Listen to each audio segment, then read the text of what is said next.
Hello, everyone, and welcome to another Tower Babble podcast. As always, I am Julian Misch. I'm joined by Daniel D'Souza and Jeremy Cozier. Hello. And we're going to be talking about the latest in film and television news. And really, there's only two stories in the film and television world, and there's really only two companies in the film and television world. And they've monopolized all the news, just like they've monopolized everything else. And so we're going to be talking about the Disney Investor Day news drop. Like, it's insane how much news. It doesn't even make any sense. Like, why would you do it all in this way? It doesn't even... Anyway. And then also the HBO Max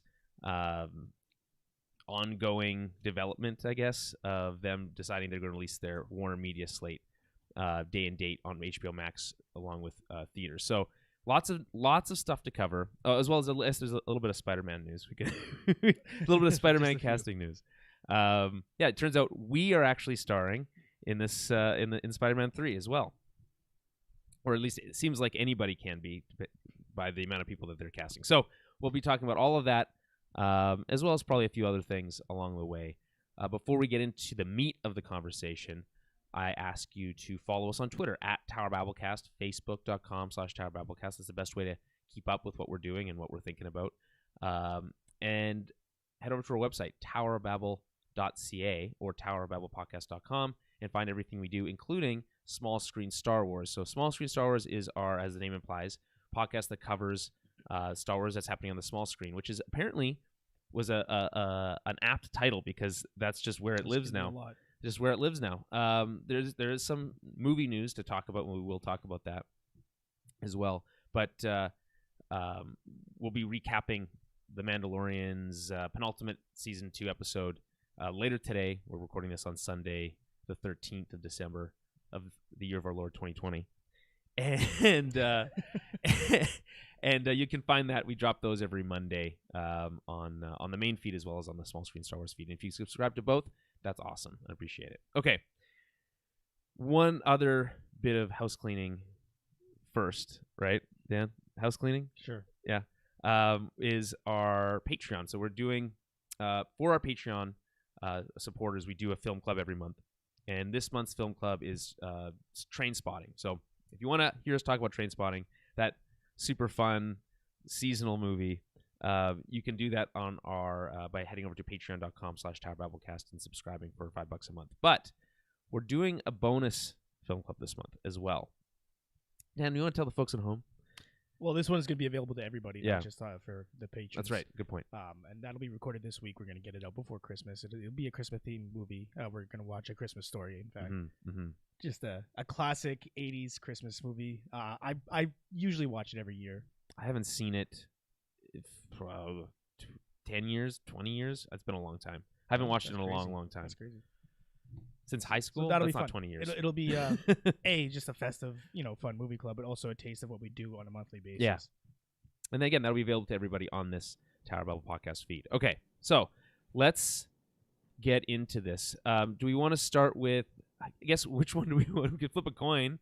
I feel I have strong thoughts on both major stories, but we can kind of start with the more controversial stuff first, and then maybe move into the more easy to digest stuff at the end. Okay, so we'll start with the HBO Max situation.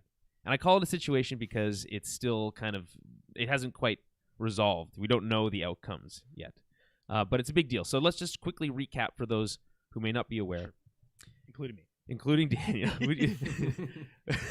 So you can quickly form his opinions. Yeah. Will explain it like Wolf Blitzer in the Situation Room. Well, we got incoming news. So AT&T owns. We'll start way back. AT&T bought Warner Brothers. This is I don't even know how many years ago. A couple years ago. Lots has happened behind the scenes. We talked about a lot of that stuff. The shakeups at Warner Media, at the head of DC Comics, at the head of these DC properties, specifically because that's kind of where we concentrate a lot. But it's happening. It was happening all throughout Warner Media. So they decided that they want to release. HBO Max came out, and they decided that, I guess AT&T decided this, that every Warner Media motion picture, every major film coming from Warner Brothers and their partners will be released on the same day on HBO Max for 1 month as it would be in theaters. So it's going day and date to theaters and home streaming for no extra charge. Only for a month. But only for a month. Yeah. To preserve, I guess, those other back end deals, which we'll get into that in a second. This has obviously caused huge shakeup throughout the Hollywood system, and I might come off as a defender of the status quo here today, but I think there's a reason for that, and I hope that comes through as being someone who just wants to preserve the film going experience, the theater going experience as best we can. But before we get into the nitty gritty, I guess overall thoughts on just off the top of your head, specifically you, Dan, because you're just hearing this now. Well, I mean, like we've Yeah. kind of like talked about Right. it. I don't know all the details, but I mean, honestly, it makes sense. That's the reality that they're faced with right now. You know, Mm-hmm. these movies aren't able to be released in theaters. That may be changing in the near future. It may not. We don't know. So you might as well release them to the public. I don't see any real issue with it. I get that you want to defend the theater going experience, and you know, to a degree that's been dying for a long time. I think people have been considering streaming services the wave of the future long before COVID hit. So I think this is completely organic growth for that. I have so many things to say about that. It's crazy. Jeremy, why don't you go first? Yeah, I think I largely agree with Daniel. I want to see these movies, and we can't go to the theater. So this is just like Daniel said, the logical next step. The repercussions of that, I'm sure you're more into. So yeah, like give us your take on how you think that is kind of a negative moving forward. Well, I guess I would push back on one thing first. Would be that this idea that theaters were dying anyway, and that they were just lumbering dinosaurs waiting to to die, right? Yeah, I agree with you there. I don't think that was the case necessarily. Yeah. Even if streaming services are getting bigger and bigger. Yeah, maybe dying is the wrong term, but they were certainly struggling, and maybe what's happening is just things are realigning. Not everybody wants that theater going experience that's so special for you. That doesn't exist for everybody, for all others. So Some people might prefer to just watch the movie at home in the comfort of their own homes. Nothing wrong with that. No, sure. If we weren't sacrificing the movie going experience to satisfy that demand, which is what's happening here. You're essentially what experience currently. Sorry, say that again. We can't do that experience currently. Right. I think there's we're not kind of talking on the same speaking from the same reality, which is that HBO Max said, or Warner Media, AT&T said that this is a 1-year thing. It's just for the year 2021, and we'll reevaluate after that. Sure. There's two kind of ways to look at it. You could take them at their word and say, sure, they're gonna see how it goes, and we'll take a look at it next year. And if it doesn't make sense, well, we'll go back to the way things were. Or you could, I think, more realistically kind of look at it a little bit deeper, read between the lines a bit, and say, well, once this is normalized, there's no going back. You can't put the genie back in the bottle, which is a saying that's been used a couple times around this. And there's nothing insidious about that. It's not AT&T's job to keep theaters in business. Well, I mean, you should. There's a couple reasons everyone should care. Okay, for a lot of reasons. Just recognize if you care about your own personal bias towards movie theaters. No. Right? Regardless of whether or not you care about going to movie theaters, if you like movies at all, if you as a consumer enjoy film, you should care about this. Absolutely, regardless of whether you like going to the movie theater, enjoy that experience. If you like watching movies at home or in the theater, it's because it fundamentally changes and in some ways breaks the existing model for the way movies are made that allows for movies like Avengers Endgame to exist. It allows for movies like Dune and Tenet to exist that in a streaming only world can't afford to be made in the same way they are now. The ideal world, I think, from a creative standpoint and a business standpoint and a spectacle standpoint, is a blended model of successful streaming services and a healthy theater going experience, which is what we're gonna get. You could maybe be smaller scale than what you're used to. It'll maybe more expensive than what you're used to go to the theater, but it'll still be available. It'll just be more niche. No, what I'm saying is the existing structures that allow for movies, the big expensive movies, the big blockbuster tentpole movies that people like going to the movie theater for generally, can't exist in a world where ticket sales are cut in half or worse. I think they can't. It doesn't. The model doesn't work. It all breaks down. And by it all breaks down, I mean not just the studios aren't making money. It's not just that the stars aren't making money. You're putting production companies out of work, and you're putting there's just it's not sustainable. That's a little extreme. It's not. It's not breaking down. It's things changing and adapting to new constraints. It's the reality that we're faced with. You don't need to. It's not some insidious plot to to destroy movie theaters. The exact line I don't remember. There's a whole, and by the way, the whole bunch of the DGA, the Directors Guild of America, has come out against it. They called it unacceptable, the move. There's been Christopher Nolan specifically, who's I'm sure a card-carrying member of the DGA. Sure. But you know what I'm saying? There a lot of organizations that you could say, oh, these old guard organizations are trying to keep their livelihood. But it's I think it's more than that, because it's not as simple as saying, oh, you got to adapt or change. This is being forced upon people. This is a change that is largely due to a temporary problem, right? So you're going to force a long-term solution, quote unquote, to a temporary problem that's going to ultimately break the models that allow for the Hollywood or the movie industry to work. I know it sounds very extreme, but it's true. In this case, it's a little bit of the end is nigh kind of stuff. Conspiracy theories. But it's not conspiracy theories. These are what people are saying. This is what the directors are saying. Sure, it's what the writers. It's what the writers are saying. Like the people working in these industries. Yeah, I know, and those are exactly the type of people that would exaggerate. Would be prone really? To exaggerate something like this. This Really? is not all doom and gloom and death. Relax. It's okay.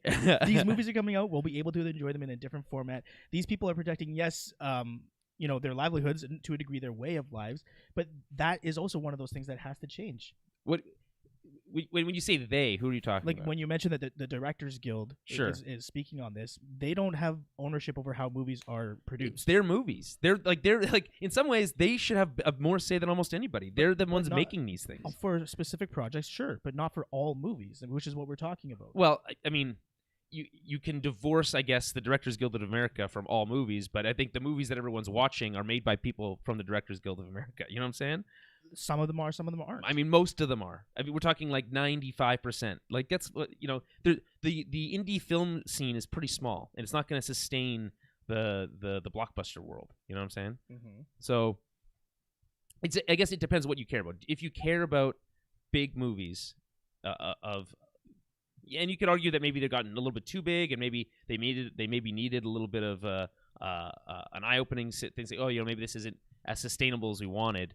But I think I don't know if you get careful what you wish for is kind of what I'm saying here. Or the streaming model becomes much more successful, or continues to gain popularity, and a new model is built, and we'll still get these movies. They'll just be made in a different way. They'll receive funding in a different way. Well, we'll end up with more Mandalorians and less. It could be sure feature-length films. I have full faith in the ability of true creatives to work within those constraints, and I don't think this is going to affect the quality of the movies or TV shows that we're experiencing. Well, it depends on what you mean by quality. I'm thinking it's going to certainly affect the scale. The scale.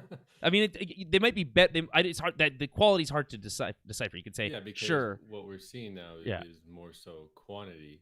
Not that within that quantity, quality lacks, but inherently kind of is. Like you look at, I guess it's the next segment with Marvel and all the new properties coming out. These are major characters and actors that appeared in those big blockbuster movies, but now they're being sprinkled throughout in smaller, quicker, tighter budget projects that will be, the content that these streaming services need to survive. And then within that earnings plan, they can still come together, use the cinematic universe part of it to where they make the big Civil Wars or the Infinity Wars, sure. Big movies, and still have those, like Daniel said, where the funding can come from somewhere else to create that big tentpole theater experience.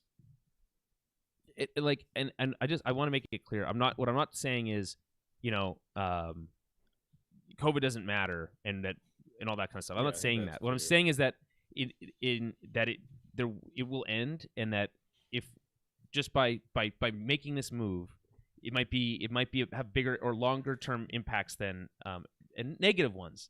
Negative for the Directors Guild, but not necessarily negative for the people enjoying the movies. That's the point. And that's not necessarily true either. What this apocalyptic situation that you're prophesizing here is that COVID goes away and movie theaters are still open, but nobody wants to go to them, right?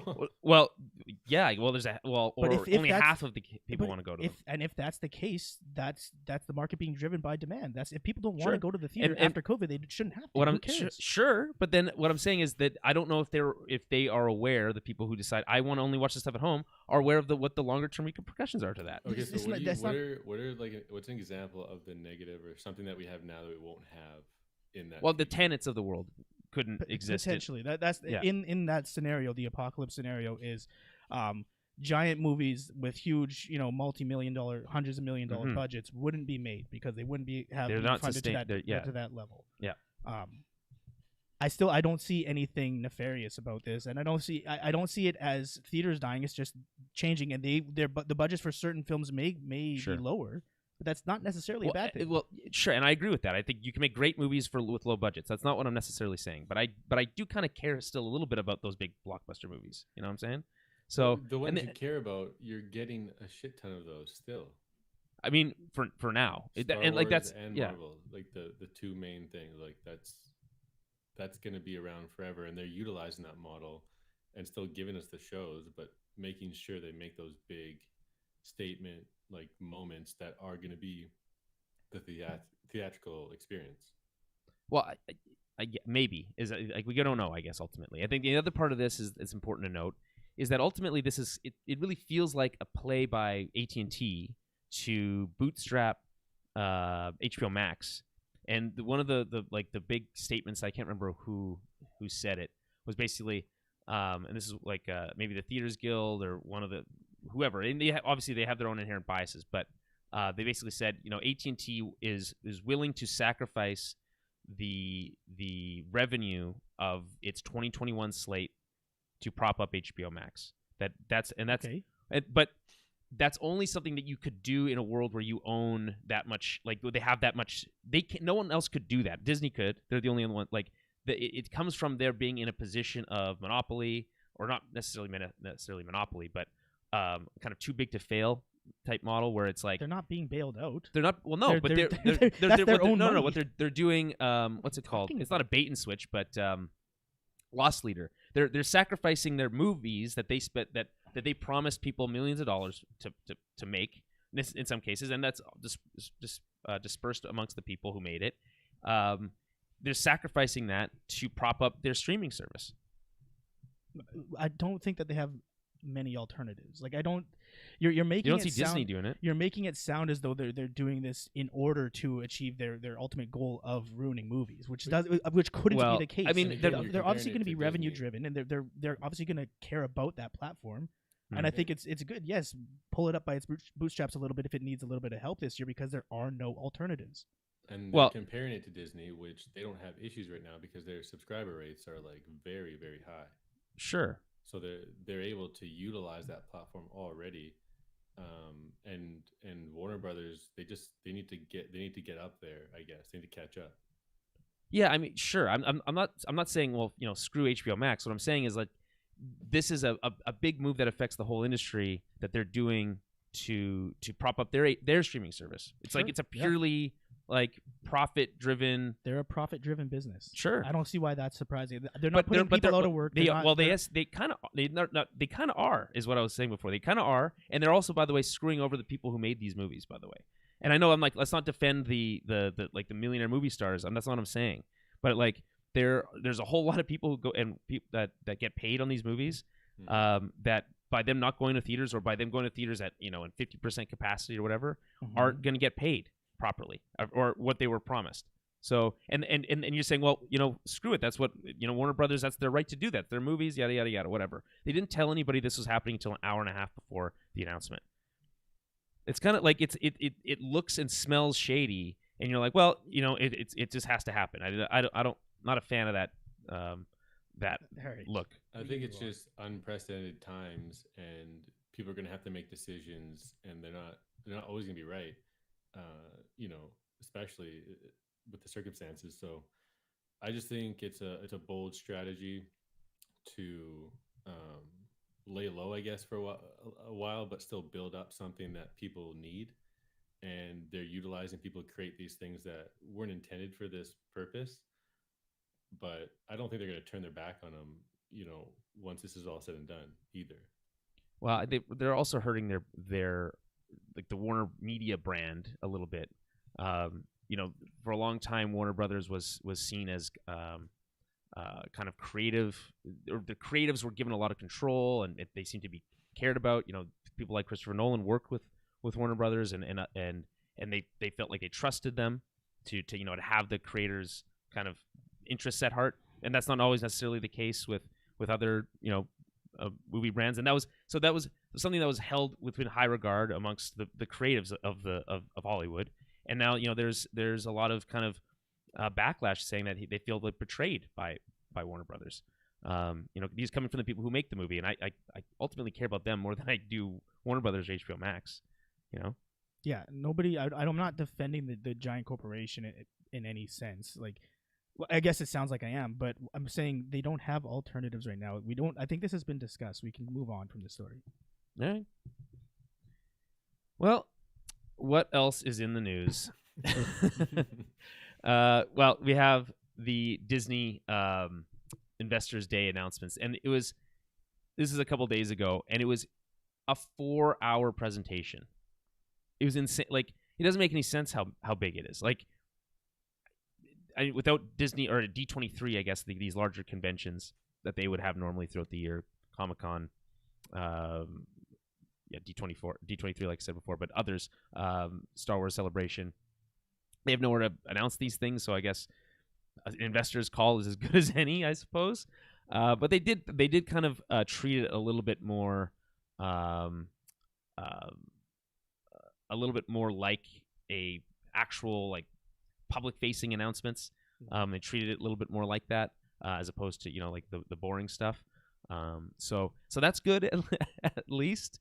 There's some news, a lot of news out of Lucasfilm and a lot of news out of Marvel, as well as other parts of the whole Disney chain. I mean, you think about Fox and FX and all that stuff.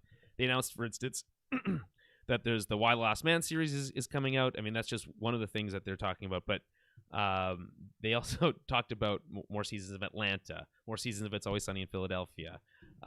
There's also talks about, I'm trying to think of what else, an Alien television series. So there's going to be a show for Disney or FX that centers around Alien. I don't even know where you guys want to begin on this. Maybe, Jeremy, I'll turn to you first and say, what out of this whole smorgasbord of announcements stood out to you as something that was interesting, exciting? And like, we're talking Marvel and Disney? Well, everything, anything that Disney announced. Yeah. It's a lot. Like, that's all that basically comes to mind initially. It's just so much. Which is cool, because that's what you need, right? You need a lot of content, and it seems to be pretty creative driven, right? Like, the people in charge of a lot of these projects are pretty cool choices. You look at Kathleen Kennedy Patty Jenkins with the Rogue Squadron. No, you did the thing I screwed up yesterday. The Rogue Squadron film. It's like, are you kidding me? Like that immediately jumps up in my radar of most anticipated movies coming out. So yeah, it's just a lot to take in. Like, I think I still haven't even seen all of it, to be honest. Like, yeah. I don't know. What do you guys think? Dan, I mean, we watched a couple of them before. We've talked about a couple of them. We did a Call of Duty stream last night for TOB Plays, and we actually had on a friend of the show, Marcos is on while playing with us, so that was fun. But we talked a little bit about some of these things last night on the stream. Does anything pique your interest? The stuff we already knew about definitely does. Like WandaVision for sure. That Loki trailer was nuts. I have no idea how to parse it's that. Really cool. I think it might be secretly one of the most interesting things that they showed. it's interesting. Like between those two shows, Multiverse of Madness, it seems like the Marvel side of things is getting into the more like reality altering, multi-dimensional kind of. Spider-Man as well. Into the Spider-Verse is a great example. Actually, it's on behind us. So I'm very excited. Spider-Man for that kind 3. of stuff. Oh, and then all this multiverse stuff in that too. Yeah, Right. so like they're really getting more creative in that sense. So it opens up the doors for a lot of new and exciting storytelling. You can basically do anything. Well, they literally have the Disney or the Marvel What If series. Exactly, that's thing, another great example. So a lot of cool. It's not necessarily about canon anymore. It's just about being with these characters.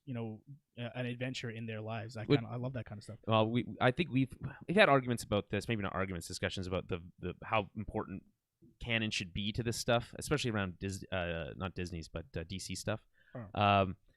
And some could argue that lore is kind of like it's a weight that you need to carry around, or canon is something it's harder to work inside those constraints, and it means you have to serve a larger world, and you can tell these stories that are just kind of self-contained for their own purposes. Like that's great. That's more exciting. Usually makes for better stories. Okay, so let's go through some of them that I got really excited about. This one is really interesting to me. So they announced. We already know that there was an Obi-Wan series in development. We already knew that. What we didn't know was that Hayden Christensen was coming back to play Darth Vader. That's crazy. Which is really, really cool. But it makes you start, your brain starts to kind of, your gears start turning because you're like, well, why would you need Hayden Christensen to play Darth Vader? It's just like anybody could put on the suit, and walk around. It's not like he's not going to voice the character. Right. So, what does that really mean? I mean, sounds like we might actually get maybe other flashbacks to the Clone Wars or other types of scenes or scenarios where we actually get to see Hayden as maybe a younger Anakin. Does this excite you at all? Yeah, it does. I'm not the biggest fan of Hayden Christensen in the prequel series, Sure. but it is what it is. Like beloved.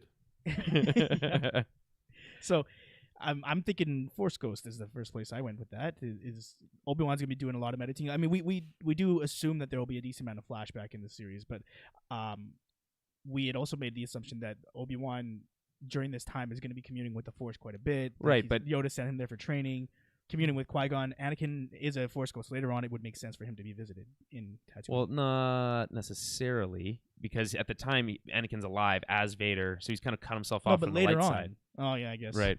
During the timeline, so like a vision, I guess. It could be a vision, which is kind of essentially just a flashback. Because Anakin's dead, Vader's alive, right? Like that's the way to look at it. Maybe I don't know if a Force Ghost because his body is still alive. That doesn't really work, I don't think. But who knows? They might change the rules for that. It sounds like also sounds like there might be another confrontation between Obi-Wan and Vader prior to the one we get in Episode 4, which is hard just due to those kind of like 3 lines of dialogue. Well, he said when we last met, I was but the student. Now, so well, you could say I'm sure you could do that from a certain point of view, kind of loophole. You can figure it out. Where like he was still kind of the learner or something. You could say like he beat him, he got away. Maybe Vader escaped last time. I'm all for it. I'm all for them writing around that. Yeah, that's fine. Well, we're not going to take that into consideration. To me, it just seems like a possibility of just massive redemption in a way we would have never even imagined. Basically, for that actor, you mean? Yeah, yeah. I mean, with those two characters, they're not gonna flashbacks is interesting. It just seems like a live action Clone Wars type scenario. Right. Would be cool though if Ahsoka and all that stuff could intermix with that somehow.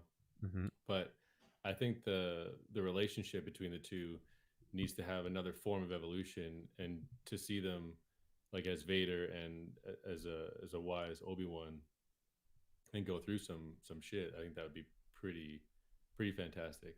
To have have them actually have some sort of conversation, quote unquote, in some way would be I think fascinating. Any sort of interaction or just some sort of story they can come up with that we didn't know happened that is plausible, essentially. Well, you're so right, Jeremy, about this redemption arc for Hayden Christensen, because time seems to heal all wounds with this kind of stuff. And I'm certainly not going to go out and defend the I hate sand stuff, and I'm not going to do that. But there was a more interesting story for Anakin that could have been told that feels like it was right there, but we just couldn't quite reach it. So if you can maybe start to backfill some of that stuff, and we've got more of it through the Clone Wars. Not everyone's seen that. But if you give them this live action stuff, more people are likely to see it. There's a really interesting stories to Mandalorian right now with Boba Fett. It's like look at the redemption there and how seamlessly they integrated it into this canon again, and it just made sense, and you go along with it, and you don't necessarily have to question it too much. I think that's a real possibility here with what they do with Ewan McGregor and Hayden Christensen coming back together again. Oh, it would be! I'm so excited. One of the other rumors is, and because Tamora Morrison is now floating around Star Wars again. So good. He can be. I love Tamora Morrison, but he can be any clone now that you need. So one of the rumors was that Commander Cody might make an appearance in this. That'd be pretty cool, right? Like that he's being hunted by Cody and a group of clone commandos or something. That would be super cool, right?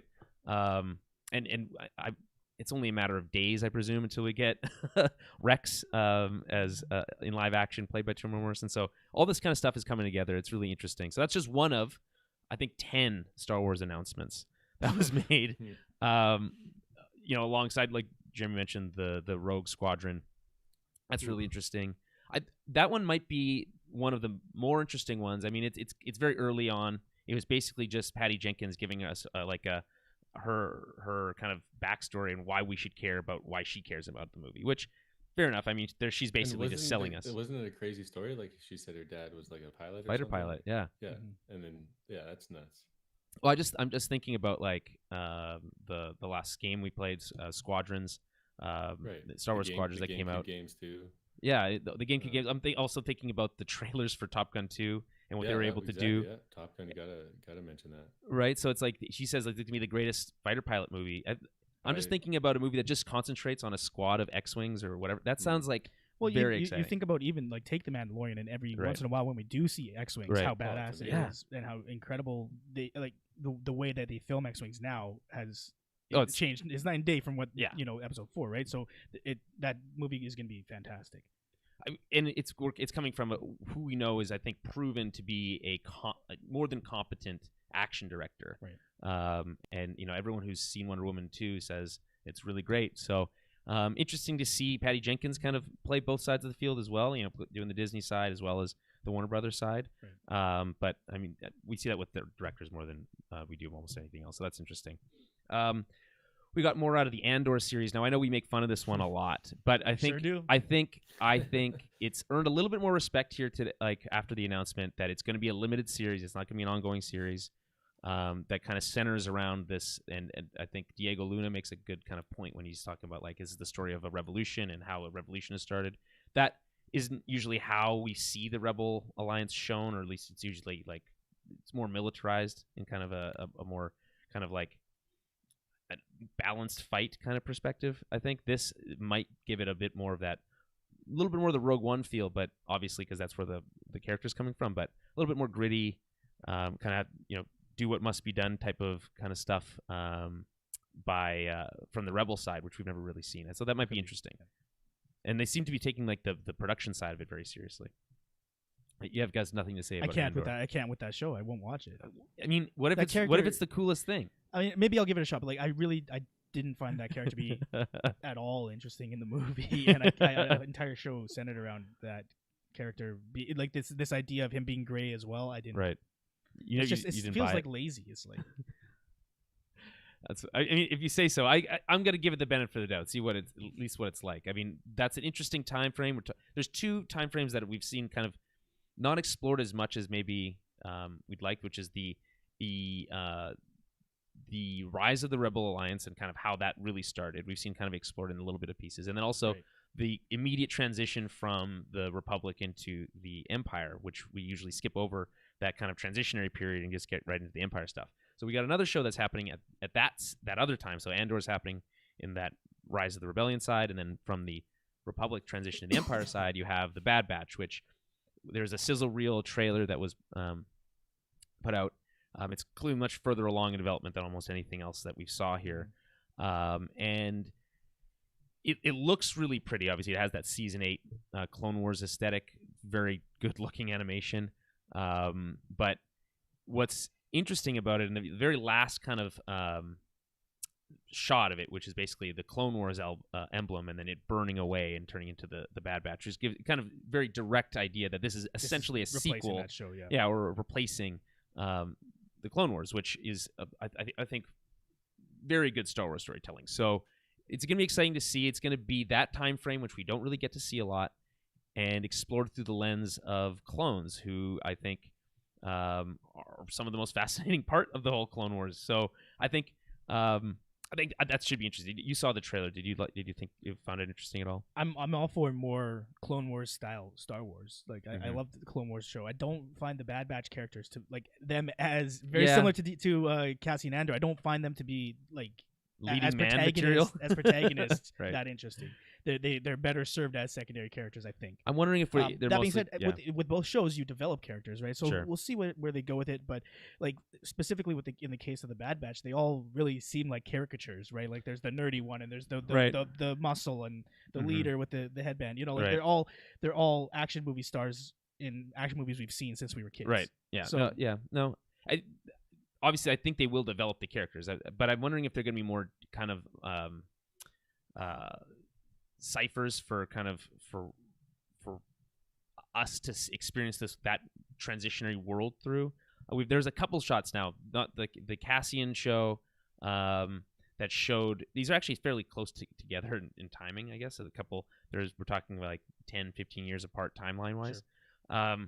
But you have like these Star Destroyers, Republic era Star Destroyers being dismantled. There's concept art for that in the Andor one, and then there was like actual shots of like scrapyards. We've now seen a lot of scrapyards in Star Wars, but there's something visually interesting about the idea of like the old literally being in garbage or being recycled for the new, which was the Republic into the Empire into the New Republic back into the what I mean. Like it's a little cyclical, but that it works. So I don't know. We'll keep an open mind for both of these. Obviously, there's also going to be a show called The Acolyte, which is billed as a mystery thriller about the emerging dark side set in the High Republic era. So I guess we don't know much about this. The High Republic era is kind of like this new initiative from Disney and Star Wars to kind of talk about set a couple hundred years before the events of A New Hope and everything. Couple hundred. Okay. So Yoda's alive, but most of the other people we know aren't.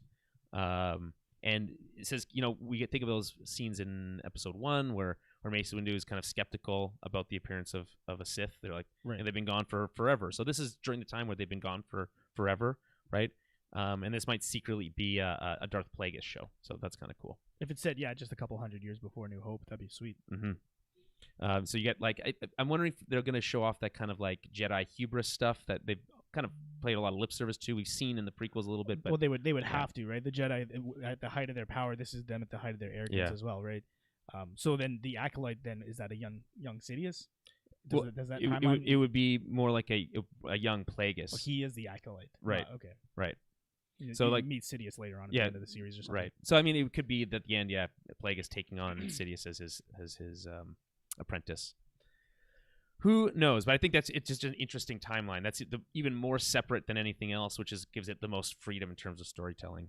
And then there's also a Lando show coming, but we don't know a lot of details on it. We don't know if Donald Glover is coming back to play. I would presume so. I don't think we're going to be following the old Lando.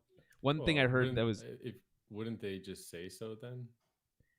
Well, according to this, it's like, well, maybe the Donald Glover deal hasn't closed yet.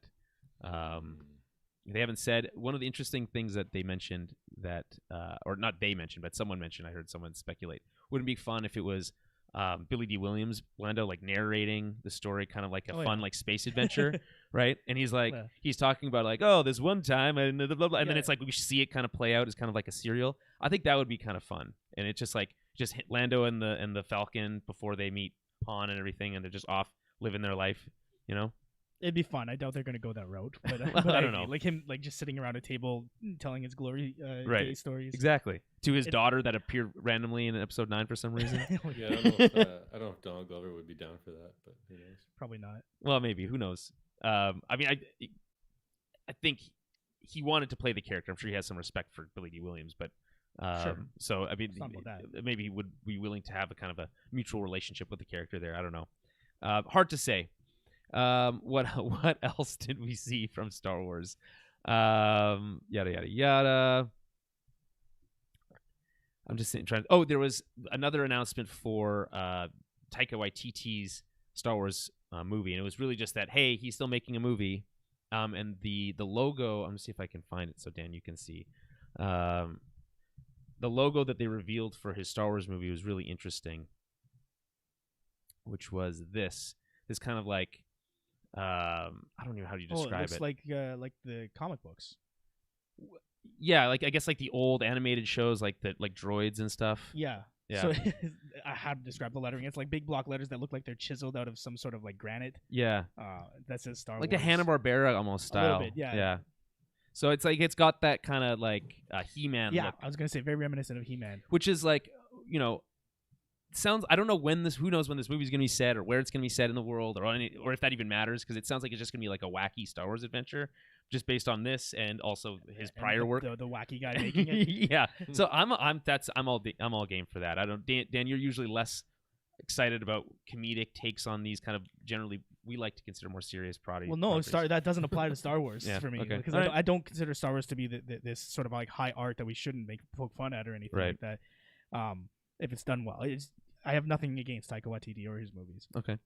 Well, we shall see. Oh, except for Thor Ragnarok, you didn't like that one. Didn't like Thor Ragnarok. That's not.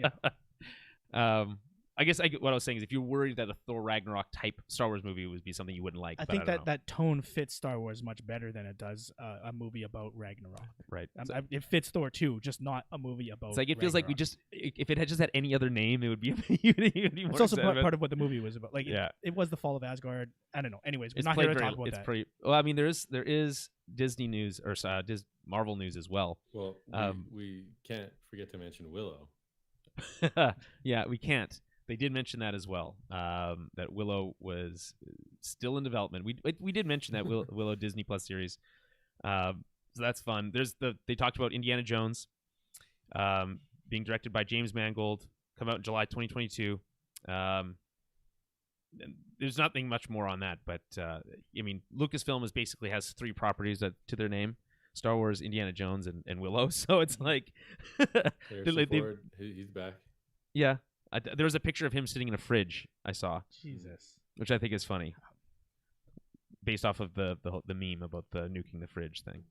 Which is fair, because that's dumb. It's dumb, yeah. Absolutely. I can't imagine him. How old is that guy? How is he still Indiana Jones? I think he'll be 80 when it comes out. I think it's insane. I think it's crazy that anyone it's crazy that It's insane. It's insane that he cares this much about this one character. He seems to not care about any of his other characters, but Indiana Jones is like sacred to him. He's redone all of his characters. I know, but to kill them. He did them all. He redid them all just to kill them. Well, they have to die at some point. I know, but like, I guess Han Solo is the best example. But like, he did, I guess, come back for episode 9. Right now? I don't retire. He could retire. Whatever. Yeah, I mean, do you think Mutt? We'll see Mutt back in this movie? Shia LaBeouf. His character's named Mutt. His character was named Mutt. Yeah, you didn't know that? What? It's so funny when you learn these things on the show. It's amazing. His name's Mutt. He was a person. It's Mutt Williams, I think is his name. No? I don't think he'll be back. You don't think he'll be back? I don't think we'll be seeing him anytime soon. Here's the real question: Is this them moonlighting the Indiana Jones series for good, or is this them, closing the book on the Harrison Ford Indiana Jones saga? For sure, the Harrison Ford side of things. Right. So you think there's gonna be more Indiana Jones coming in the future? Yeah, I don't see why not. It's like the Nathan Drake, the Lara Croft. It's sort of like the first and most iconic of those. Right. Right. So it's surrounded with history and all that. Like, I can see it living on some capacity. They already did like spin-off show before. Well, there was a young Indiana Jones show. Yeah. I would think a new young Indiana Jones for Disney Plus might be something that be fun, right? Indiana Jones, young Indiana Jones as a series would be great for Disney Plus. Yeah. That's essentially what those movies were. Yeah, I mean, yeah. I'm just thinking, who would play a young Indiana Jones? I have no idea. It doesn't matter. Heinrich, whatever. Who played him? Who played Han, young Han? Allenreich? I don't even know how to say his name.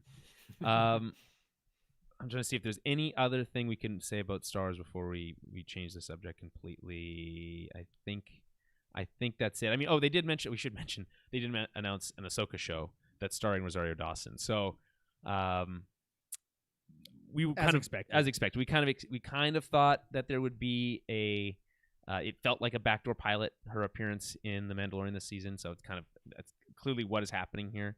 And the use of Grand Admiral Thrawn's name is probably not for The Mandalorian so much as it is for he's going to get Ahsoka. his own series as a villain.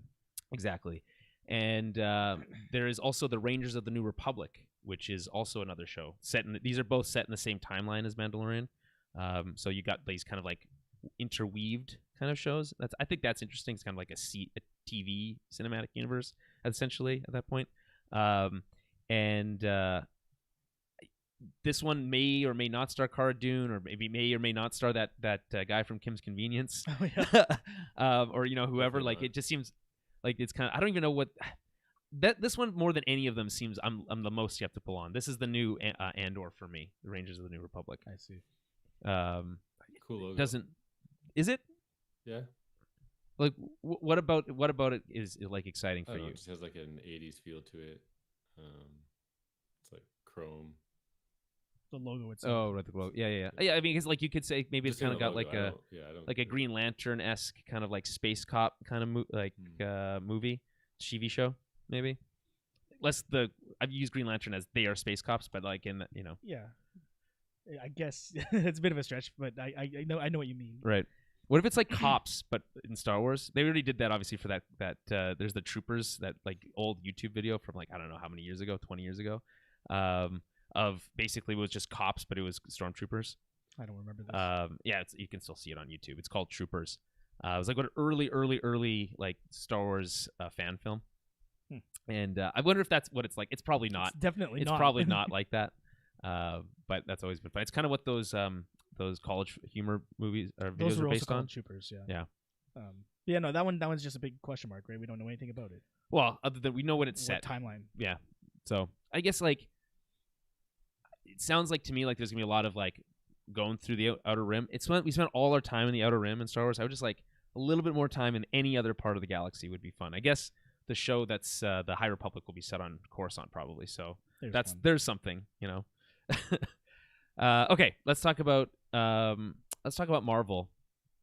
And I'm just like scrolling through all this news. Disney Animation. I think holy crap, it just never ends. Pixar. There's a Lightyear show, a Buzz Lightyear show coming, starring Chris Evans for some reason. So that's coming in 2022.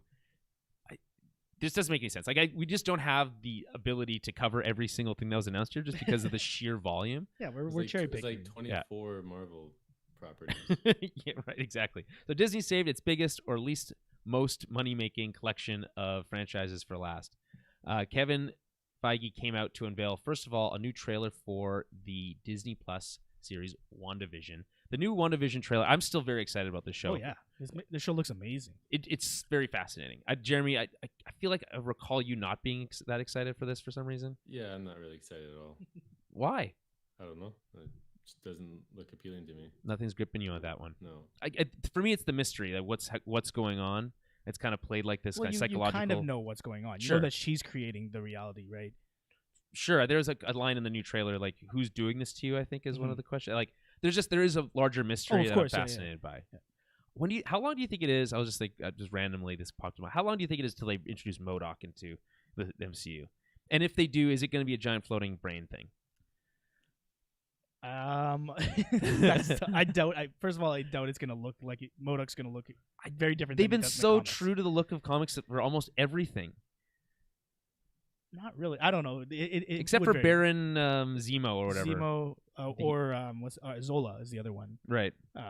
Zola kind of he just looked like a Nazi, but no, he was like a bunch of computers. Oh, the computers. Yeah. A database of computers put together. And in the comics, he has like a little head in his gut. Oh, really? I didn't even know that. Are you thinking? I think you're thinking the villains from Ninja Turtles. It's very similar. No, I'm just. I think MODOK was the villain in the video game. Am I right? Yes. Yeah. Did they portray him at all like that with the floating head look? Yeah. The video game, the Avengers video game we're referencing here, MODOK looks exactly like straight out of the comics. Oh, really? Okay, interesting. Okay, that's kind of fun. I just like, did he start as like a regular dude and then become that? So Yeah, you could do the same thing in the movies, I guess. Maybe it would fit better into a show than a like a full scale movie villain. Okay, so we have the new trailer for WandaVision. That's interesting. That one's coming the soonest in January 15th. What else did they announce? I guess where else? There was another trailer for Winter Soldier, or for Falcon and Winter Soldier. It even included a little like clip from the series of Falcon like going through a canyon of some kind. So this one, I think, feels like the closest to the like larger big budget. It feels a lot closer to like the scale of like a Civil War, I guess, in terms of like the people and the fallouts that we're dealing with and all that kind of stuff. Does this one excite you more or less? I mean, Jeremy, obviously more than WandaVision, but where does this now stack in terms of what you're excited for at Disney or Marvel? Yeah, I mean, it's just nice to finally see what's going on with this one. It looks good.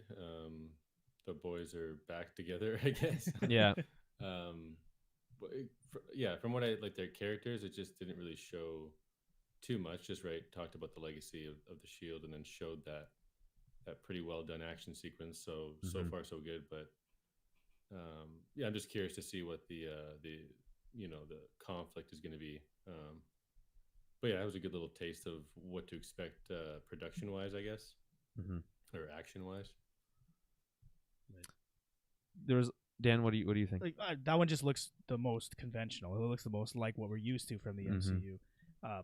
The only thing that I would note from the trailer, it's a very tiny trailer. We don't really get much out of it, but you don't see either of them, if I remember correctly, using the shield. They talk about the shield as a symbol, and they talk about why it's important. But in the trailer, we see those action sequences. Neither of them are using the shield, so it's like neither of them have taken over the Captain America persona. Yeah, it seems like it's going to be a bit of a not necessarily a battle over it, but to prove who's the right one, maybe potentially. I don't know. And it could be like that. I imagine the audience will be asking that throughout the entire season, which one of them is going to finally become Captain America.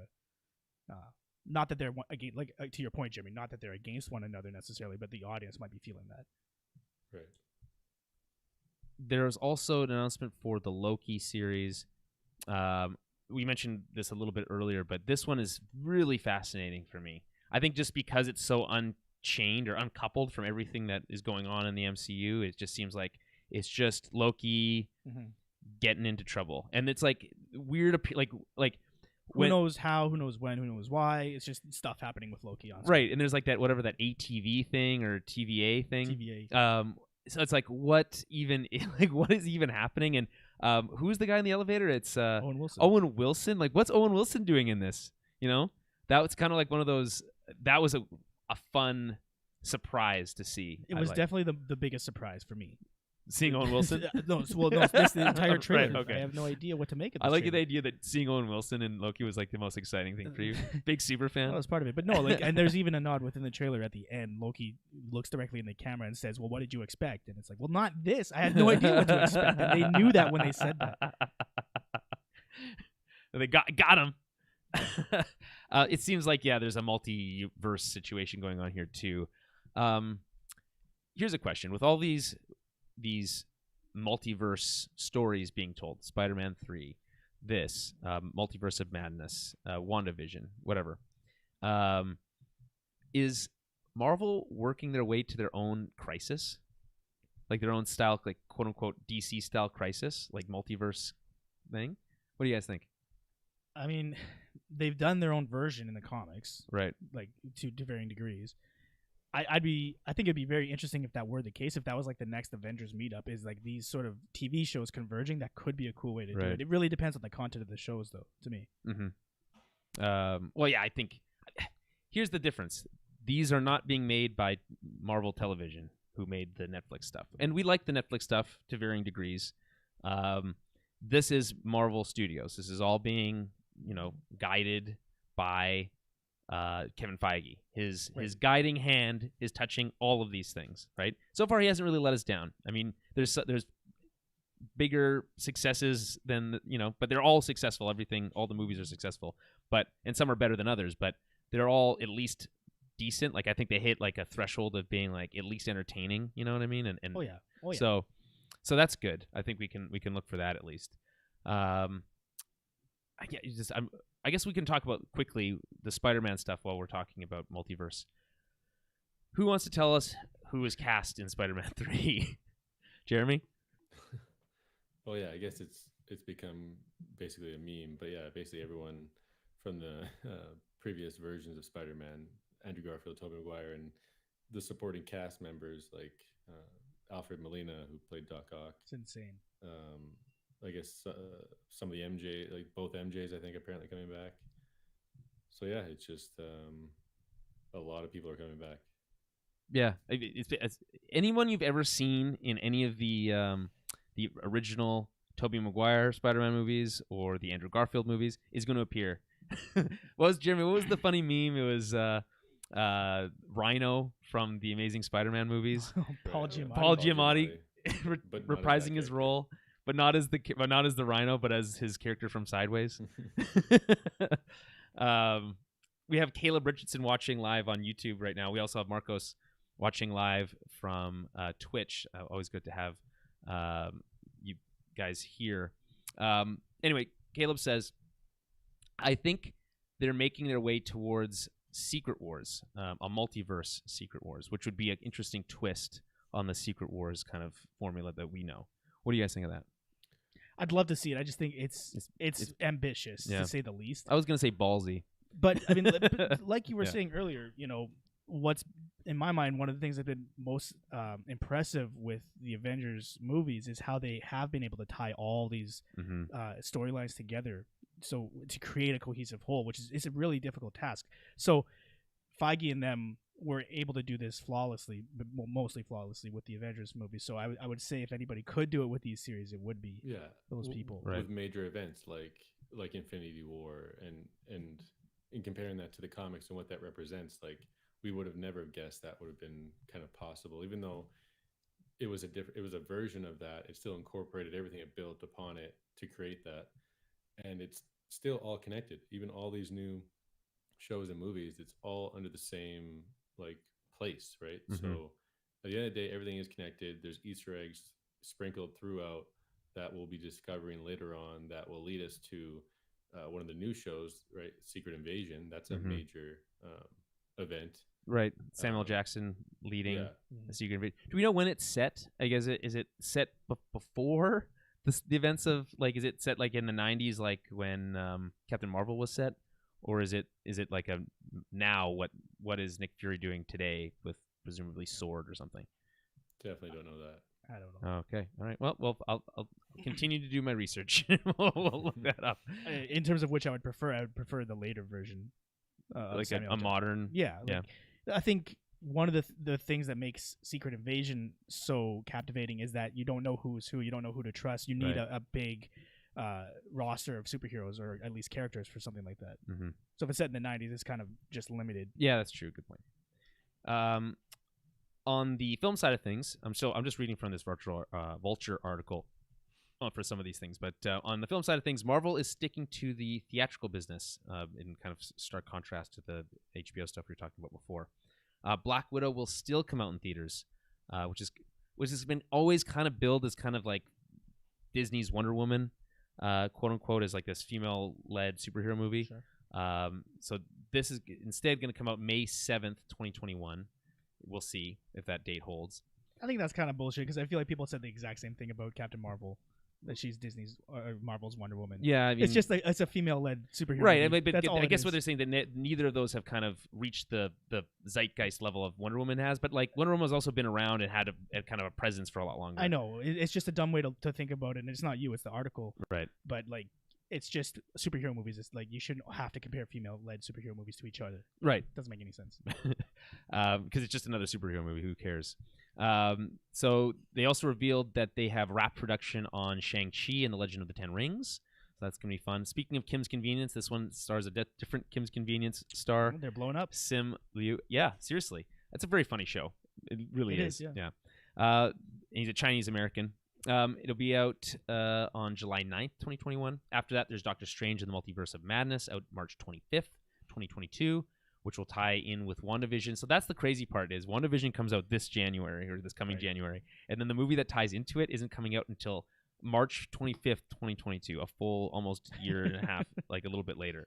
That's weird. And then next, the multiverse stuffed Spider-Man, as Disney revealed, it will also star Chiwetel Gomez as the character America Chavez. I don't even know what that was. A whole series of words I didn't really even fully comprehend. There's also a Miss Marvel sizzle reel that was announced.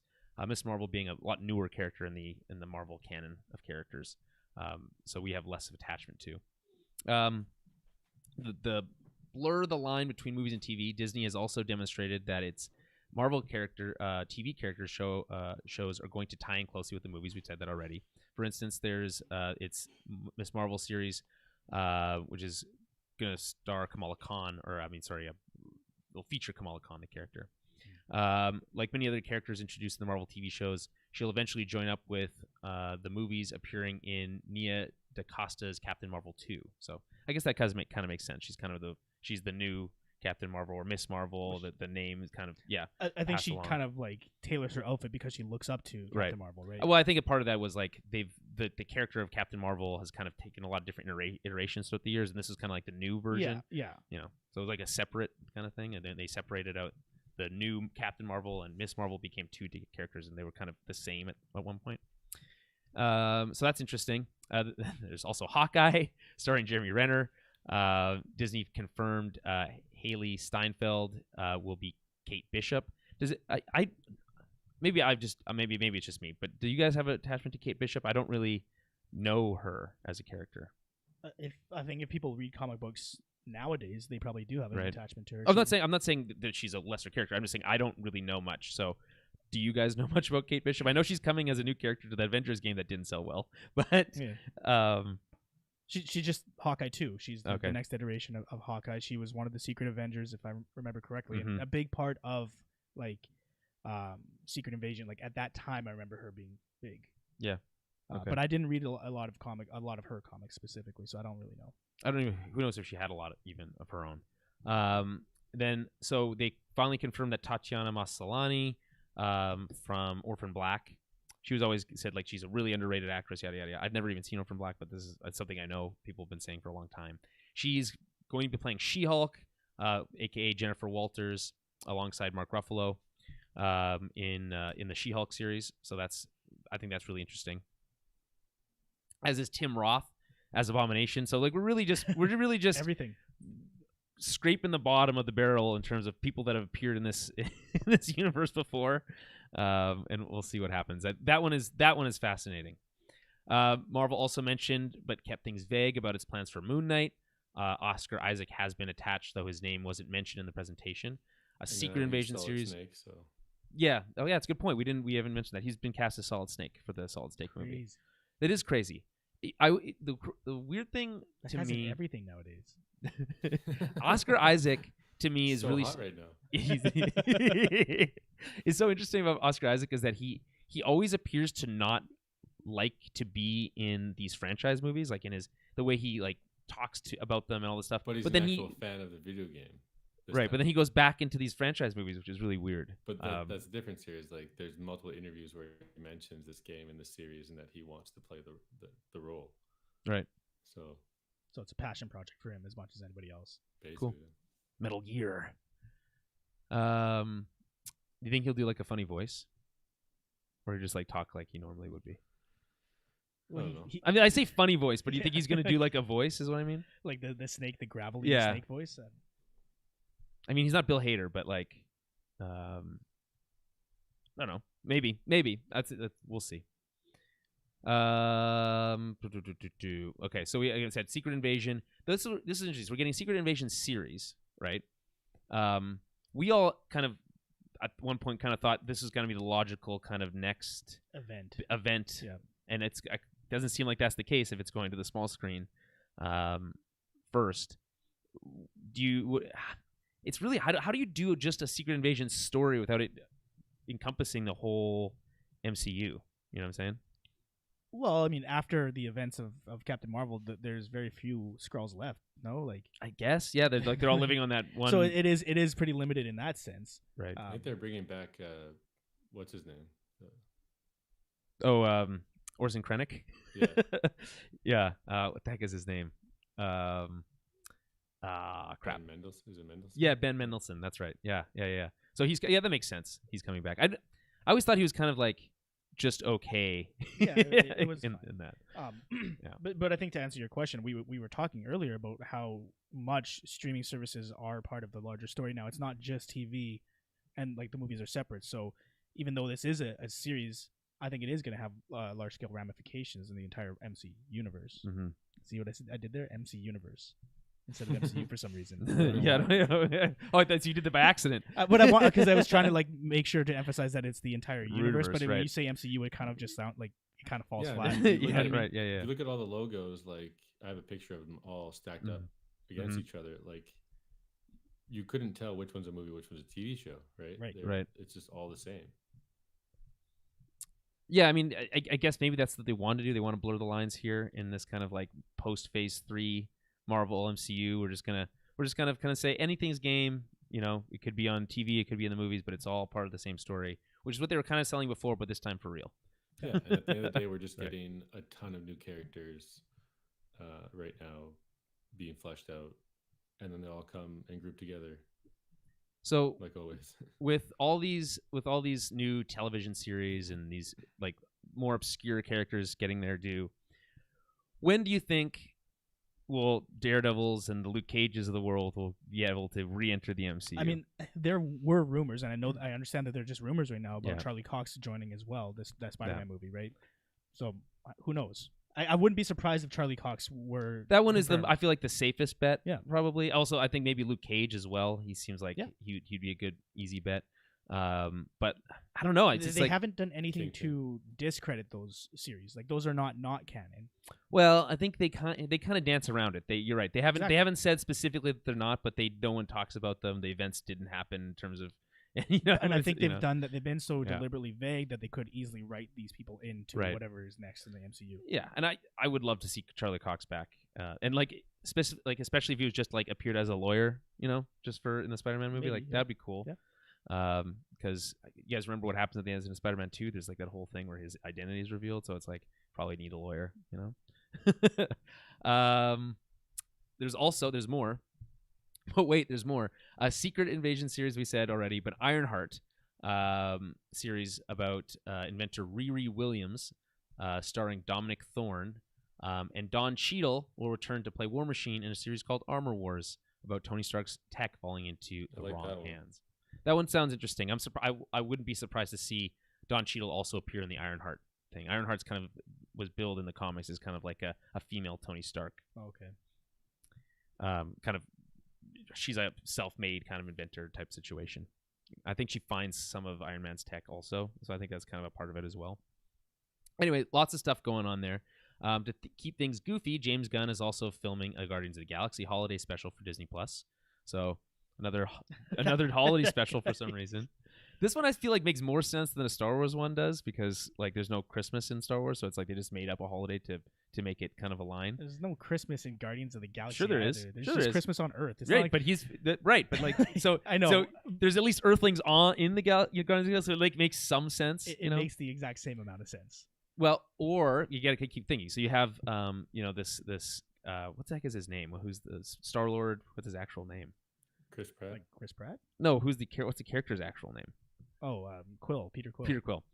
Who's this like obsessed with like 80s culture, right? Yeah. The Christmas special was really big at that time, so he's like, fair. You know what I mean? I can see that. Yeah. Yeah. So it's maybe got kind of tying into it. So that's fun. There's gonna be some Groot shorts. Who cares?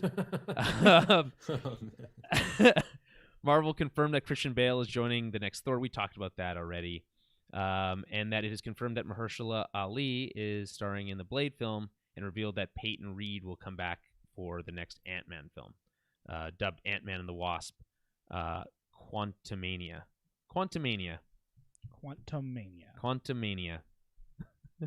Okay.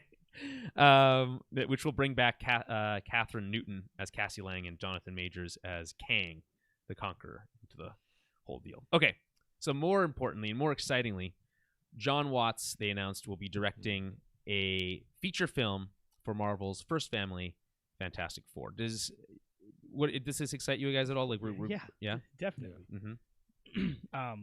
They've made plenty of attempts at Fantastic Four movies in the past, and one that's connected to the larger MCU is welcome. Yeah, I would say more than welcome. Did you like the older ones? No, you didn't like them at all. Like, they were okay. Even when they came out, they weren't great. They were just. I think they came out at the wrong time before superhero movies were this big. They gave us these characters, first time live action and cool Chris Evans and attire and set pieces. But with John Watts here, right, obviously proven with the Spider-Man series, it's exciting, right? In terms of the character building, getting to know these characters and not just focusing on the powers, which I think obviously is the exciting part, but to build around that and within it, I think he's very capable. And you say Marvel's first family, right? Like, I think the Spider-Man movies really capture that family type feel. So I think it's a cool fit. I thought they would go with someone new, but that's cool. Yeah.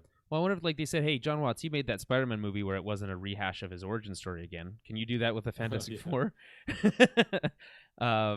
Maybe. I mean, I would be I would be shocked if this is like them going into space or whatever and getting their powers again.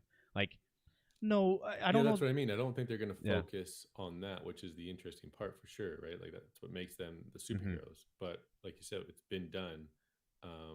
That we don't need that anymore. Right. But the difference, the challenge with the Fantastic Four being part of the MCU is you do need an origin story because they weren't part of any other movies prior to this. There's no precedent for them in the MCU. Yeah, like, where were they the whole time? You need a form of an origin story to at least introduce the concept of the Fantastic Four into that universe. Maybe they come from a different universe. Maybe, but that's their origin story then. Yeah, that'd be fascinating. That would be they'd be like, they just have this regular origin story, just it happened in another universe. Maybe. Maybe. Okay. I doubt that.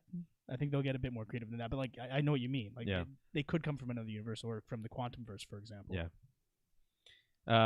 So that's interesting. And then Marvel confirmed that it will not recast Chadwick Boseman as T'Challa after his death this year, but that it will still be making a Black Panther 2 that will explore the world of Wakanda.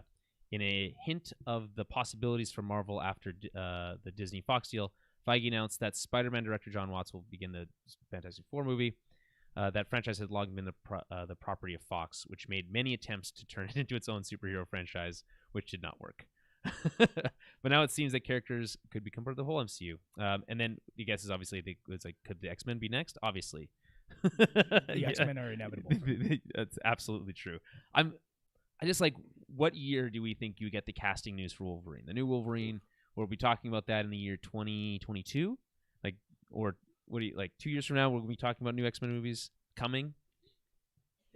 It's really hard to say given, the state of affairs. Sure. Well, assuming the world doesn't end. I wouldn't be surprised to hear the about world Wolverine. That too. Yeah, 2021 even. I wouldn't be surprised to hear news, at least, of casting. Sure. And, like, Jeremy, you're maybe the closest attached to the old the X-Men stuff and all that at Fox. Are you excited or trepidatious? Like, where do you fall in terms of, like, how you want the X-Men to be explored in the MCU?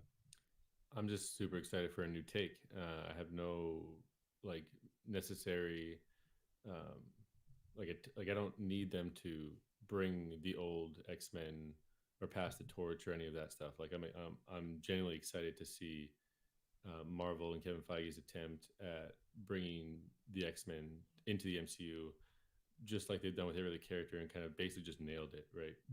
So I'm just super excited to see that X-Men logo that I know is just going to look like basically the 90s animated series of the comics or the 90s right. cartoon. Yeah. And I'm just super excited to see what that is. So yeah, I can't wait for that. Yeah, I feel like the casting of Wolverine is going to be one of the hardest casting choices they'll have to like make, probably since they cast like Thor and Iron Man. Big You know what I'm shoes to saying? fill. Yeah, Wolverine's big. Professor X just as big. Magneto. Yeah. Oh yeah, good point. They're all big. That's But huge. They've recasted those two characters once Yeah. already.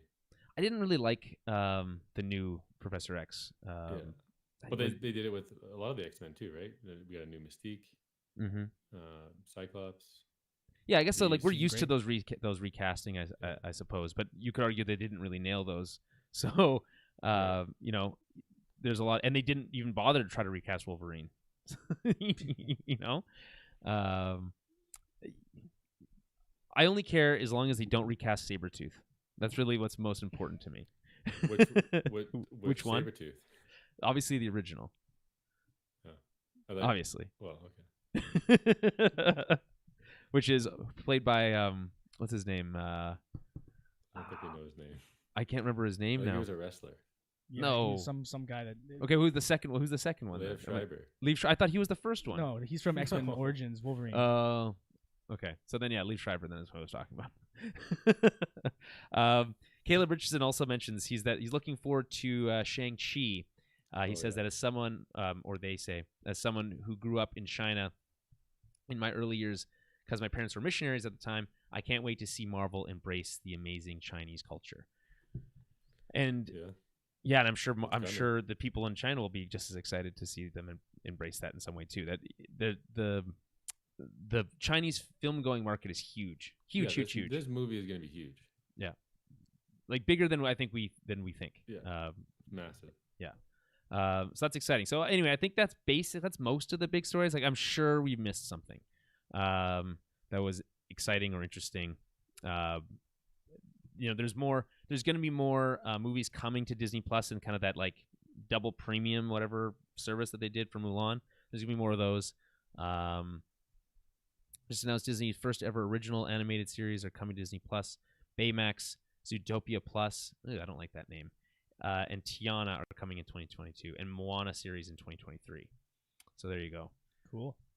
I've never seen Moana. No, honestly, that's Moana's great. Moana's a great movie. Yeah, I've heard it's good. All most of the Pixar stuff is great. But it is like one of the biggest complaints that we've always had about Disney Plus has been the lack of new content. Right. You know, it's got all the Marvel, Star Wars stuff on it, and it's great. You can watch a bunch of old Disney stuff. But now, like, I'm thinking about my nieces and nephews. This is going to be huge for them to be able to watch a Moana or a Tiana TV series. I didn't even know Tiana's from Princess and the Frog. Yeah. Okay. And this is going to be. And the Princess and the Frog was like old anime, like it was more traditional animated. The style. latest one that had that old like Beauty and the Beast kind of style animation. Okay, so and this is coming from Pixar, so presumably it's not that way anymore. Who knows? I don't think Pixar's ever done 2D animation. So anyway, we'll see. That would be interesting if they have some sort of way to do that. Robert Zemeckis' Pinocchio with Tom Hanks is coming to the service. Do we need? I always say this, like, do we need this or do we not need this? But like, do we really need another Pinocchio movie? We always do. Yes. Okay. The answer is yes. All right. If you say so. A lot of the stories that Disney tells and retells, these are some of the like, a lot of them are fairy tales that we would have grown up with. These stories are told again and again every generation, and it sort of like reinforces some of our shared values. Okay, but what about Whoopi Goldberg coming back for a Sister Act 3? That I don't know. The answer is no. There's also some stuff about like more Hulu basically is going to be way better and more improved for those in the states that get Hulu. It's just going to have more series and just generally a better product. Anyway, and then we mentioned that Buzz Lightyear show for some reason. So there's a lot. There's so much stuff. Obviously, for me, it's the Star Wars things that are exciting. There was at one point there seemed to be there was like a chilling effect after Solo. Basically, what's going to happen with Star Wars? The future, I guess, is on Disney Plus in a lot of ways. I'm excited. We haven't got any of the Disney Plus Marvel stuff yet, so it's like hard for me to be excited because I don't really know what it is. But I know. Yeah, I know, but I feel like I still think I get it, but until I actually see one in action, like I feel like I'm going to hold judgment. So I'm excited, but a little cautiously optimistic, maybe. And Any final thoughts on any of these things? Is there a movie that's coming from HBO to HBO Max that you're excited to watch at home? Obviously, Wonder Woman's exciting, but Wonder Woman, Jeremy and Dune? Mortal Kombat. We were talking Right. about. We don't know when exactly, but Mortal Kombat, that's awesome. Yeah. Jeremy, you had mentioned potentially in January that could drop. Well, yeah, that was their initial release date, and then with the pandemic, they said it's probably delayed, and then with this news, the date really hasn't changed.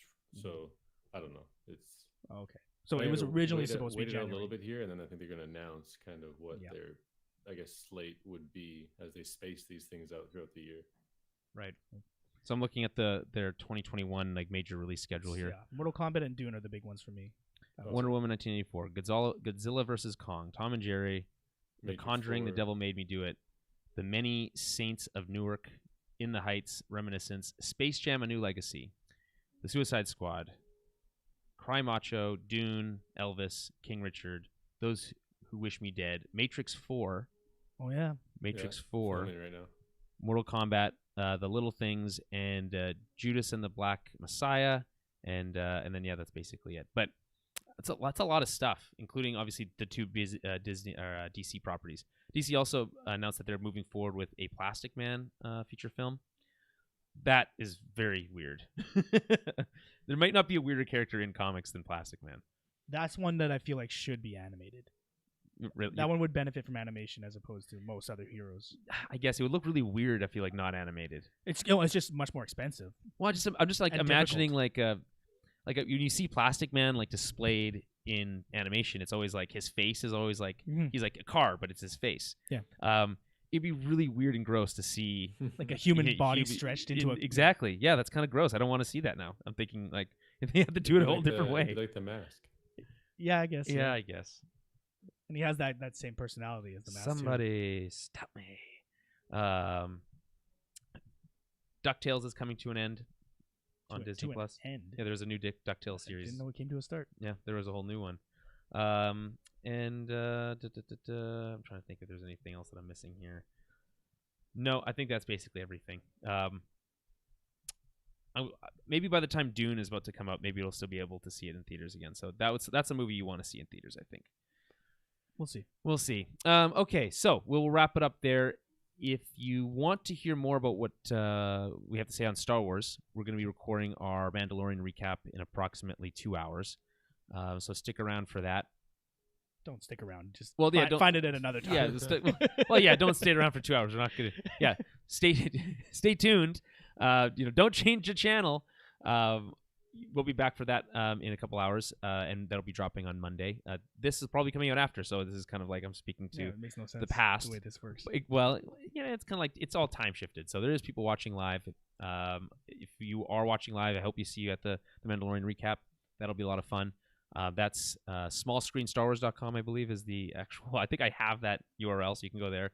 That goes to the same place as towerbabble.ca or towerbabblepodcast.com. If you have any thoughts or comments, questions, send it to towerbabblepodcast@gmail.com, and follow us on Twitter @towerbabblecast, facebook.com/towerbabblecast, and help support the show by heading over to patreon.com/towerbabblecast and enjoying our TOB film clubs along with us. Okay, we will be back very soon with more TOB. Until then, we'll. Oh man, I almost did the. Well, till then, I'll talk to you then, which doesn't make any sense.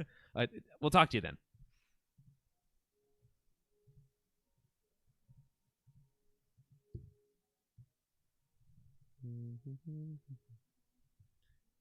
I gotta go switch this. There we go.